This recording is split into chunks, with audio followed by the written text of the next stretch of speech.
여러분, 봄철 흩날리는 꽃가루 너무 아름답죠? 눈이 내리는 것 같기도 하고요. 그런데 의학적으로 이건 알러지를 일으킬 수 있는 나무의 비듬이죠. 무조건 꼭 피하셔야 합니다. 없던 복숭아 알러지도 생길 수 있습니다. 안녕하세요. 가정의과 전문의 김현옥입니다. 요즘 날씨가 너무 좋죠. 그런데 이런 좋은 시즌에 가벼운 외출조차도 괴로우신 분들 많으실 텐데요. 왜냐하면 여기저기 바람에 날리는 꽃가루 때문에 밖에만 나갔다면 눈 간지럽고 또 뭐 재채기에 눈물 콧물 쏙 빼시는 분들, 바로 알러지 체질인 분들인데요. 이런 분들께 지금 나와 있는 가장 효과적인 약이 뭔지, 그리고 이런 알러지가 있을 때 조심해야 하는 음식도 있어서 이런 알러지 관련 정보들을 모두 알려드릴게요.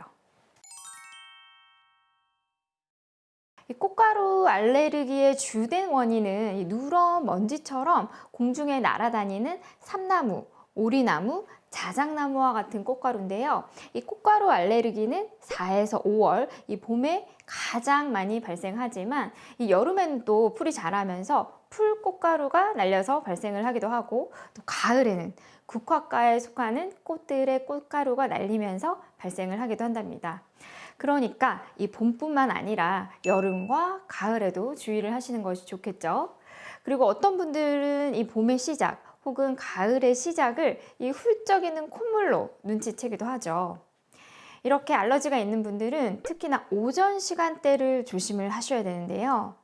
왜냐하면 이 꽃가루의 농도가 따뜻하고 건조한 이 오전 시간대에 가장 높기 때문입니다. 그런데 이 전날 밤에 비바람을 동반한 천둥이 쳤다. 그러면 그날 아침에는 정말 주의하셔야 합니다. 왜냐하면 이 비가 오는 건 이 꽃가루 입자가 물에 의해서 땅으로 씻겨 내려가지만 비가 그친 후에는 그 꽃가루가 다시 공기 중으로 퍼지게 되고요.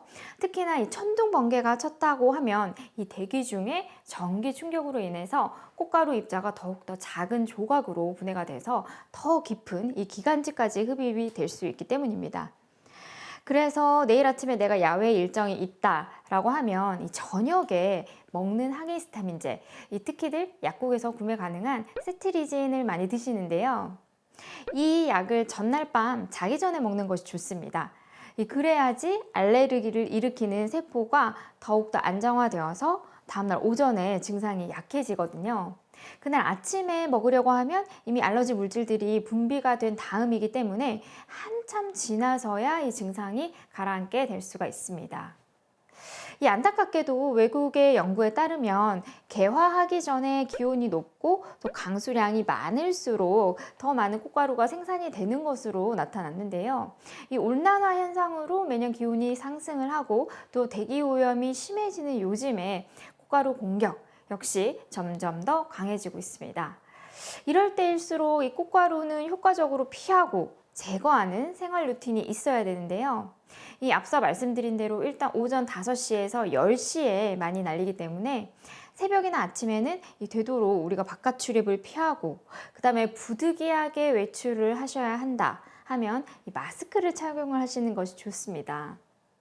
코로나 이후에 다시 마스크를 안 쓰는 게 루틴이 됐지만 이 꽃가루나 미세먼지가 많을 때는 꼭 마스크를 쓰시고요. 외출 후에는 문 밖에서 옷의 먼지를 다 털어내시고 반드시 미지근한 물로 눈과 코를 닦아서 이 꽃가루를 제거를 해줘야 하는데요.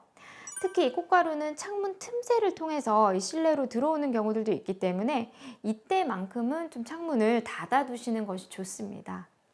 이런 꽃가루 때문에 주로 문제가 되는 것은 알레르기 비염과 또 결막염이죠. 정말 고통스러워요. 물 같은 콧물이 시도 때도 없이 줄줄 흐르고 또 참을 수 없는 재채기가 나오고 양쪽 콧구멍이 번갈아 가면서 막히게 되고 또 눈이 심하게 가려져서 눈을 비비게 되고 증상이 심한 경우에는 눈이 충혈되거나 또 눈곱이 끼기도 합니다. 이때도 아셔야 하는 게 코가 막히는 증상은 약국에서 먹는 항히스타민제로는 해결이 되지 않아요. 이때는 비충혈제, 즉 혈관을 숙축시켜서 붓기를 빼주는 약을 먹어야만 하는데요. 이건 처방이 필요하답니다. 그래서 나는 알러지 증상 중에서 코 막힘이 심하다, 그렇다고 하면 병원에 가셔서 이 증상을 꼭 이야기를 해주셔야 돼요. 이 알레르기 피부염이 생기면 공기 중에 꽃가루가 노출된 눈 주위, 얼굴, 목이나 손, 팔 같은 부위에 닿아서 빨갛게 변하고 가렵게 되는데요. 이 전신 피부에 두드러기가 일어나기도 하고 이 전부터 있었던 피부염이 또 악화되기도 하는데요. 이 최대한 접촉이 없게끔 옷으로 가르는 게 좋고, 심한 경우에는 스테로이드 연고가 필요한 경우도 있습니다. 아무리 주의를 기울여도 이 꽃가루나 오염물질이 집 안으로 들어오기 때문에 낮에는 가능한 창문을 닫아두시고 이 2시간에 한 번 정도만 창문을 열어서 환기를 시킵니다. 또 진공청소기나 물걸레로 집안 구석구석을 자주 청소해 주는 것이 좋겠죠. 꽃가루가 심할 때, 특히나 이 바람이 심하게 부는 날은 외출을 자제하시는데, 그렇다고 해서 이렇게 날씨 좋은 봄날에 집에만 있을 수만은 없잖아요. 외출을 해야 한다면 꽃가루가 얼마나 또 어느 지역이 심한지 알기 위해서는 꽃가루 예보를 참고하세요. 이 국내 꽃가루 예보는 화분 알레르기 연구학회에서 확인을 하실 수가 있습니다. 외출을 할 때는 마스크와 안경을 착용을 하시고, 꽃가루가 붙기 쉬운 니트나 이 털과 같은 옷보다는 꽃가루가 붙기 힘든 소재, 데님이라든지 가죽 소재의 옷을 선택을 하시면 좋고요.